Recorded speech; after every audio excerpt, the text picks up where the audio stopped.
Israel एक खुले विचारों वाला देश है। इस देश की संस्कृति हर दशक को दर्शाती है। इजराइल के प्रोफेसर हरार ने भी उस महापुरुष के बारे में भविष्यवाणी की है। आओ देखो इजराइल जैसे बलशाली देश के भविष्यवक्ता क्या कहते हैं।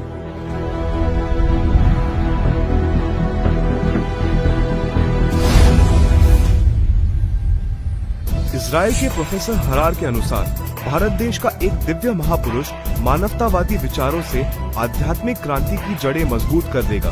वो सारे विश्व को अपने विचार सुनने को बाध्य होना पड़ेगा।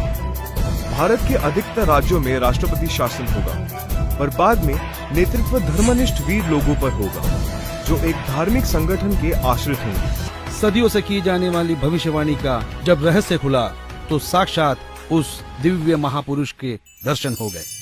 हमारी खोज की सांचे में हमने कई महापुरुषों को ढाला, लेकिन कहीं भूगोल चुक गया तो कहीं पारिवारिक जीवन। फिर हमने और गहराई में खोज की, तब जाकर हमारी कसौटी पर सिर्फ एक ही महापुरुष खरा उतरा, और जिनका नाम जानकर आप भक्तिभाव से झूम जाएंगे।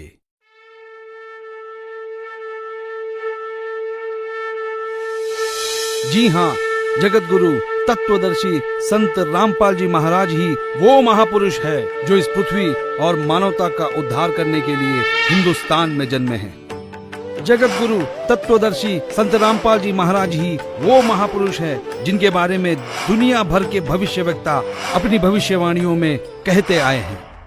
जी हाँ, संत रामपाल जी ही वो महापुरुष है जिनके 2 पुत्र और 2 पुत्रियां हैं और उनकी माताएं 3 बहनें हैं।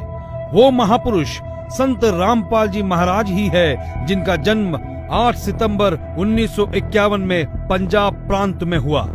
सन 1966 में हरियाणा प्रांत पंजाब से अलग हुआ था।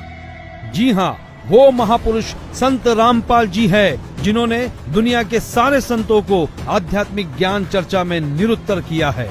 उनके आध्यात्मिक ज्ञान का लोहा सारी दुनिया मानती है।